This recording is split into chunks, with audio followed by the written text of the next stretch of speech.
सावधान दिलवाणी मंगलाचरण। नमो अरिहंतारं नमो सिद्धारं नमो आयर्याणं नमो वज्रायाणं नमो लोये सव्वसाहुरं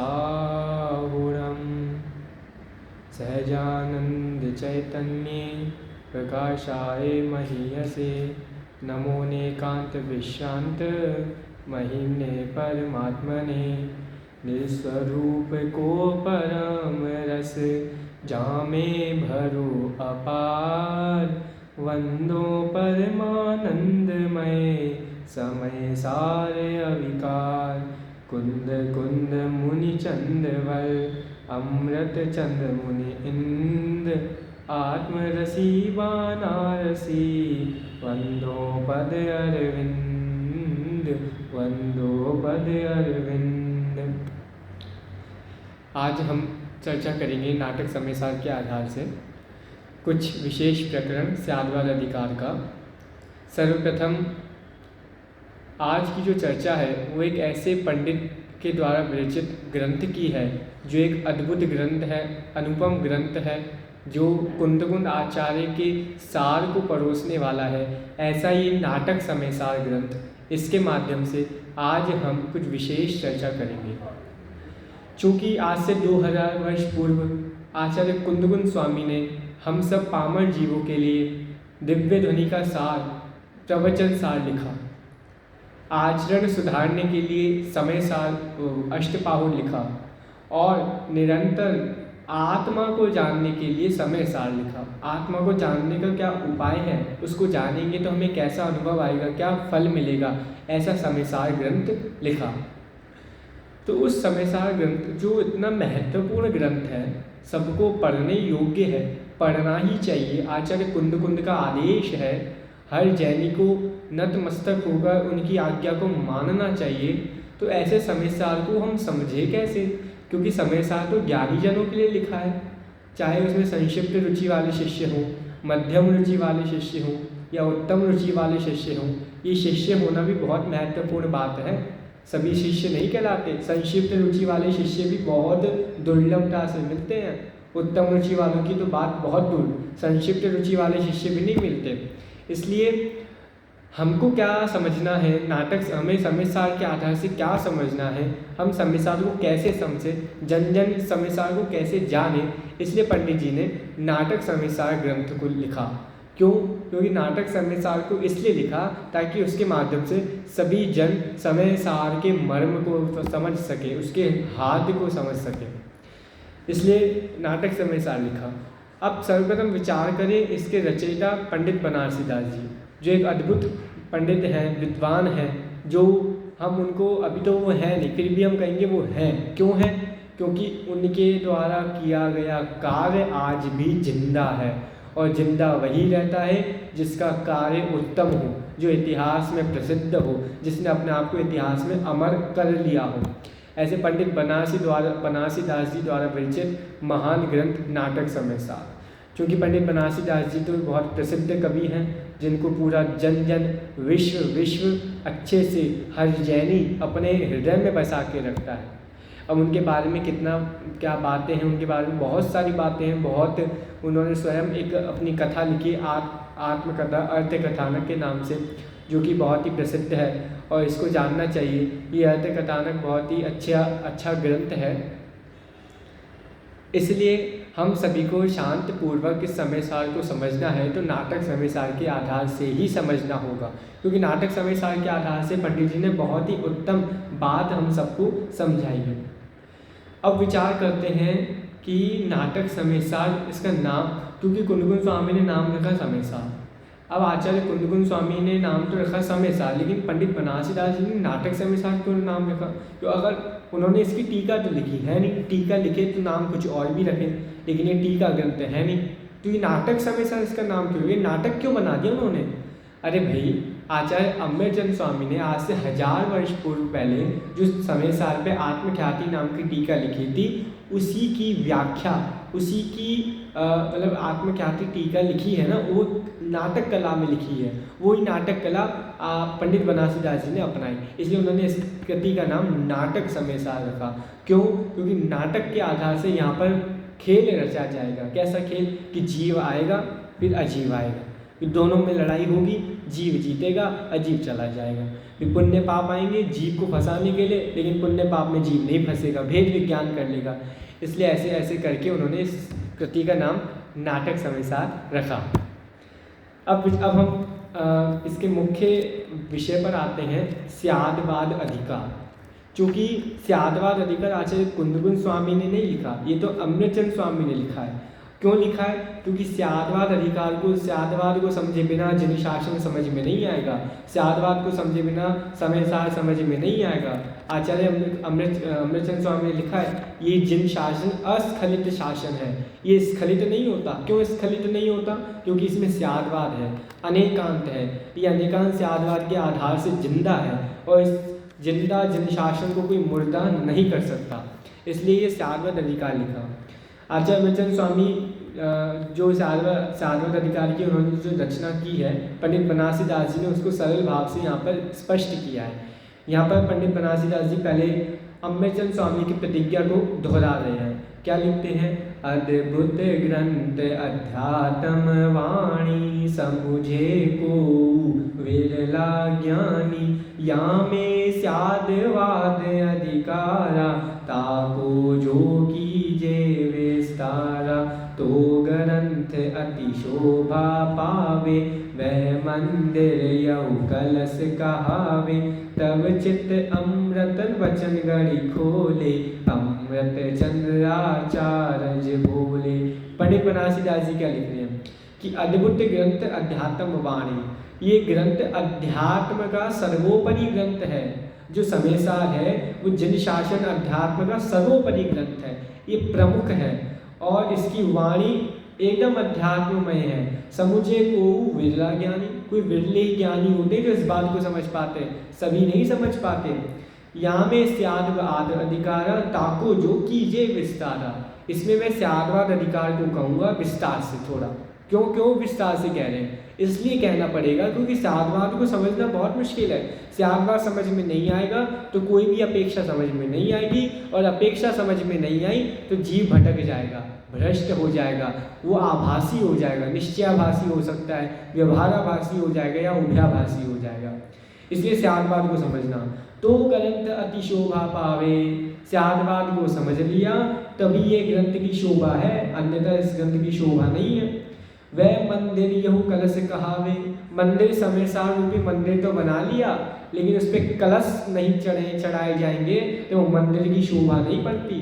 हम समझ सकते हैं जब कोई जिन मंदिर होता है ना, हम कभी जिन मंदिर जाएं तो दूर से ही अगर जिन मंदिर के 3 कलश दिख जाते हैं, वही जिन मंदिर की शोभा बढ़ाता है कि यहाँ जिन मंदिर है, कलश है ना तो यहाँ जिन मंदिर है, ये पता लगता है। ऐसी अगर स्यादवाद अधिकार को समझ लिया तभी पता लगेगा कि यहाँ समय साल का जिन मंदिर है, तभी तो जिन मंदिर जा पाएंगे।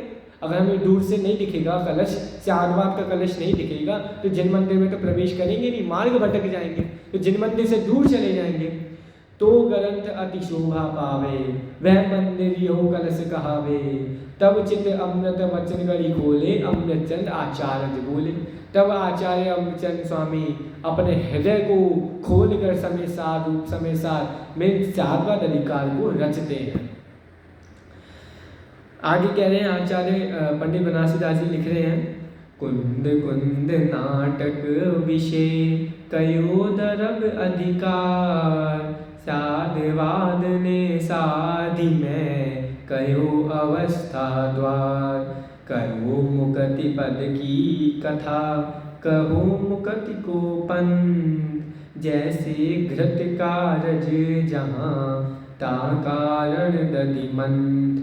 क्या लिख रहे हैं? जिस प्रकार दधि मंदन रूप कारण मिलने से घृत पदार्थ की प्राप्ति रूप कार्य सिद्ध होता है, जैसे दही को मथेंगे तभी तो हमें घी मिलेगा, अगर नहीं मथेंगे तो घी नहीं मिलेगा। उसी प्रकार मोक्ष मार्ग ग्रहण करने से मोक्ष पदार्थ की प्राप्ति होती है, अन्यथा मोक्ष मार्ग कारण है और मोक्ष पदार्थ कार्य है। कारण कार्य को नहीं समझेंगे तो मोक्ष मार्ग की प्राप्ति कभी नहीं हो पाएगी। इसलिए कारण के बिना कार्य की सिद्धि नहीं होती। इससे कारण स्वरूप मोक्ष मार्ग और कार्य स्वरूप मोक्ष दोनों का वर्णन किया गया है। अमृत चंद्र बोले मृदुवानी, साधवाद की सुनो कहानी। को कहे जीव जग माही, को कहे जीव है नाही। अब यहाँ पे खेल शुरू हो रहा है। क्या खेल शुरू हो रहा है कि आचार्य अम्बेचंद स्वामी कह रहे हैं स्यादवाद अधिकार समझना है ना, तो स्यादवाद अधिकार को समझने के लिए पूरे जग में जितनी भी अपेक्षाएं चलती है, कौन कौन मत कैसा कैसा वर्णन करता है, सब जानना पड़ता है। सब जानेंगे तभी पता लगेगा कि स्यादवाद अधिकार का वर्णन क्या है, स्यादवाद अधिकार का मर्म क्या है। देखिए, कोई कहता है जग में ऐसा होता है, कोई कहता है जग में वैसा होता है। जगत में भी बहुत कार्य हैं, लौकिक कार्य में भी हम देखते हैं हमारे मन के अनुसार काम ऐसा होना चाहिए, दूसरे के अनुसार काम वैसा होना चाहिए। अब कार्य एक और सभी की इच्छाएं बहुत सारी, सब एक ही कार्य को अपनी अपनी अपेक्षाओं से देखते हैं। जैसे कभी कोई एक्सीडेंट हुआ, ट्रेन एक्सीडेंट हुआ, तो कोई कहेगा किसी की दृष्टि से ड्राइवर की गलती है, लोको पायलट की गलती है, किसी की दृष्टि से सिग्नल्स की गलती है, किसी की दृष्टि से स्टेशन मास्टर की गलती है, किसी की दृष्टि से रेलवे डिपार्टमेंट की गलती है। बहुत सारी अपेक्षाएं हो सकती हैं। तो सभी एक कार्य को अपनी अपनी अपेक्षाओं से देखते हैं, वैसा मान लेते हैं। तो ऐसे ही जगत में अनेकों दर्शन खड़े हुए हैं कि भैया मोक्ष मार्ग रूपी कार्य एक, ठीक है, और कार्य एक, लेकिन मोक्ष मार्ग उस कार्य की प्राप्ति के कारण अलग अलग बदल देते हैं। कोई कहता है मोक्ष मार्ग की प्राप्ति ऐसे होगी, कोई कहता है वैसे होगी, लेकिन हमको स्यादवाद अधिकार से, स्यादवाद से समझना चाहिए क्या सत्य है। अगर स्यादवाद से नहीं समझेंगे तो नियम से भटक जाएंगे, और एक बार भटक गए तो ये संसार का किनारा निकट नहीं आ पाएगा।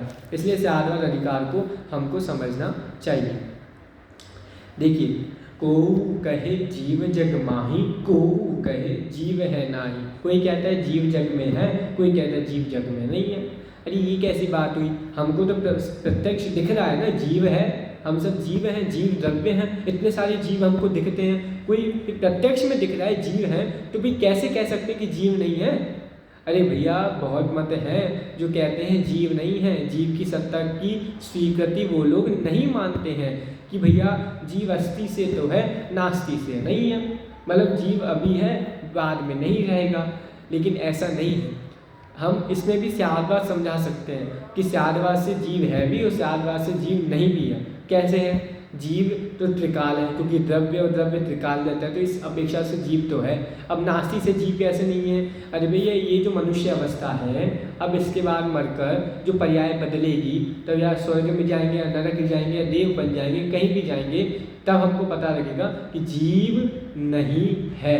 मतलब ये मनुष्य रूपी पर्याय रूपी जीव की अवस्था चली गई, तो अब नया जीव नई रूपी पर्याय मिली, तो जीव जब है और इस मनुष्य रूपी पर्याय से नहीं है तो जीव नहीं है।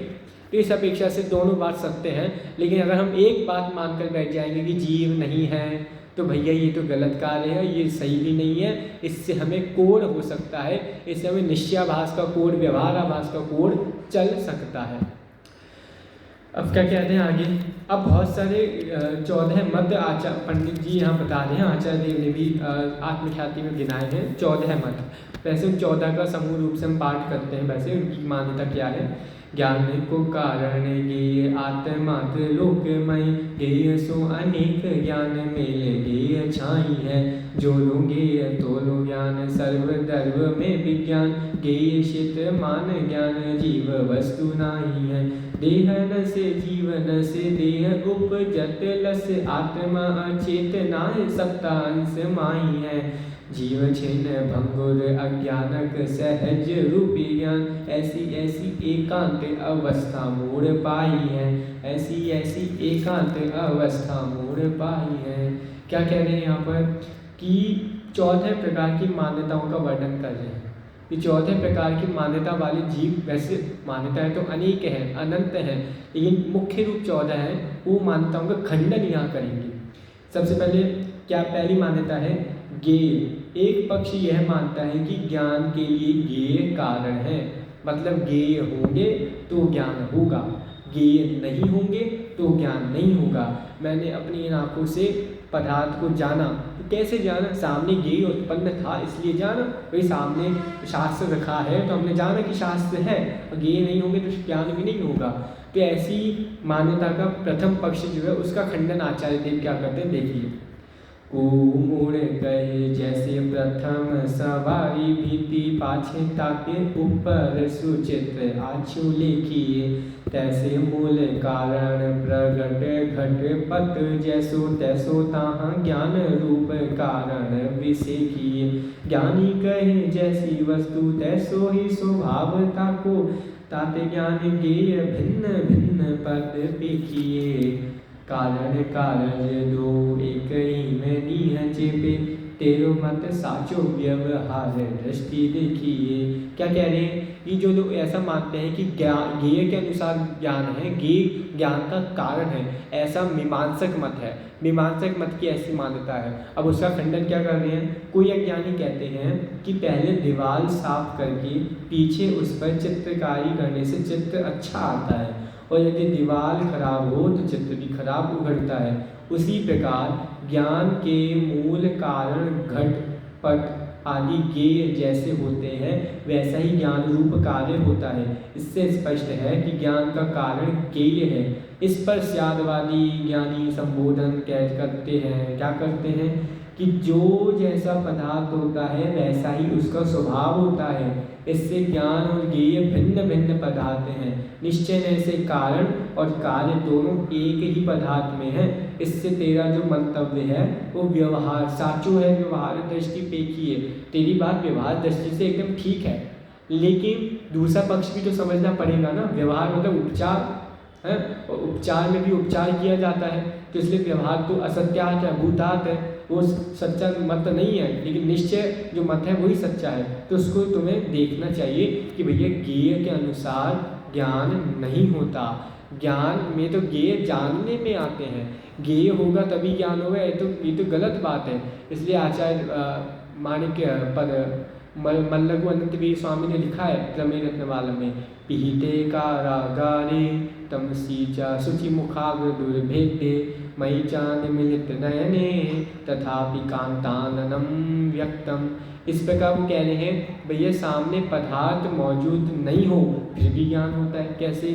हम आंखें बंद करें तो हमें अपने माता पिता का चेहरा स्पष्ट दिखाई देगा। इसलिए पदार्थों को होने से ज्ञान नहीं होता, पदार्थ नहीं हो तब भी ज्ञान हो जाता है। अब देखिए दूसरा मत कहता है कि एक पक्ष ऐसा मानता है कि आत्मा 3 लोक के बराबर है, आत्मा 3 लोक के बराबर है। अरे ये तो झूठ है ना। हमें प्रत्यक्ष में दिख रहा है कि आत्मा तो इतने से शरीर में है, बस इतना शरीर वाला आत्मा है। किसी का शरीर थोड़ा सा लंबा 6 फुट का, किसी का 3 फुट का। लेकिन भैया उसको समझा रहे तेरी बात कैसे सही है और कैसे गलत है। तो आचार्य पंडित जी ने आचार्य देव की बात को हिंदी में कितने स्पष्ट भाषा मिल रहा है। देखिए, को मिथ्यामति लोकालोक व्यापी ज्ञान मानी, समुचित लोक पिंड आत्म दरब है, व्याहित सुछंद भयो डोले मुख हूँ न बोले, कहे या जगत में हमारो ही परब है, तासो ज्ञात कहे जीव जगत सो भिन्न पे, जगत को विकासी तो ही याही ते गर्भ है, जो वस्तु सो वस्तु पर रूप सो निराली सदा, नीचे प्रमाण साधवाद में सरब है। साधवाद में सब कुछ है, निश्चय से देखो तो साधवाद में सब कुछ है, उसको जानना है। देखो कैसे कोई अज्ञानी नैयायिक मत ऐसा मानता है कि आत्मा 3 लोक के बराबर है, तो कोई अज्ञानी नैयायिक ज्ञान को लोकालोक व्यापी जानकर आत्म पदार्थ को त्रैलोक के प्रमाण समझ बैठे हैं, इसलिए अपने को सर्वव्यापी समझकर स्वतंत्र वर्तते हैं और अभिमान में मस्त होकर दूसरों को मूर्ख समझते हैं। किसी से बात भी नहीं करते और कहते हैं कि संसार में हमारा ही सिद्धांत सच्चा है। उनसे साध्यवादी ज्ञानी कहते हैं कि जीव जगत से जुदा है, परंतु उसका ज्ञान त्रैलोक में प्रसारित होता है। इससे तुझे ईश्वर पने का अभिमान है, परंतु पदार्थ अपने सिवाय अन्य पदार्थों से सदा निराला रहता है। सो निश्चय से साधवाद में सब गर्भित है। एक अपेक्षा है जो आत्मा 3 लोक के बराबर है। कौन सी? समुद्घात। जब समुद्रघात का अवसर आता है, केवली समुद्रघात का, जब आत्मा के प्रदेश 3 लोक के बराबर फैल जाते हैं। तो इस अपेक्षा से तो ठीक है, लेकिन आत्मा सर्वथा 3 लोक के बराबर है, ये मान्यता तो गलत है। ऐसा मानना तो मिथ्यात्व है। इसलिए बहुत सारी अनेकों मान्यताएं चलती हैं। क्या सच है क्या झूठ है, इस बात का हमको निर्णय करना चाहिए। जगत में बहुत सारी दुकानें हैं, तो हमें तो भई सच्चा माल खरीदना है, तो सच्चा माल कहाँ से खरीदा जाता है वो हमको सब ज्ञानी जनों से पूछकर तभी हम आगे दुकान पर जाते हैं, तभी हम माल खरीदते हैं। ऐसे हमें ज्ञानी जनों से जानकर हैं और चिनवाड़ी की सही बात को समझना चाहिए, और समझकर हम अपने आत्म कल्याण में मार्ग में ध्यान लगाएं, समय लगाएं, तो वही उपयोगी है। तभी हमारा मोक्ष मार्ग प्रशस्त होगा। इसी पवित्र भावना से अभी की बात को विराम करते हैं।